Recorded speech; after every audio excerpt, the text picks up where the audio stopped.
সামনে যাবি না আজকে?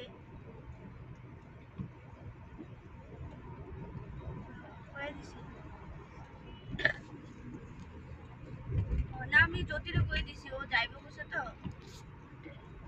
কইছে আমি তো লিভ পাবো না, তুই দিয়ে আগে নেক্সট উইকে আমি লিভ নেবো, ঠিক আছে? তখন আমি যে আরেকটা অ্যাপ্লিকেশন দিয়ে দেবো। হ্যাঁ, নেক্সট উইক যাবো কলেজে অ্যাপ্লিকেশন দিতে।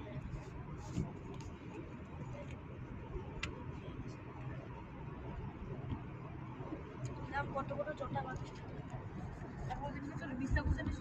না না, এখন এখন যদি মাত্র গ্রুমিং আর পার্সোনালিটি সেটা বিছনাকে ঠান্ডা লেগে গেছে আমার এখানে ক্লাস সত্যি সত্যি লেগে মানডে থেকে বসে সোয়েটার লেগে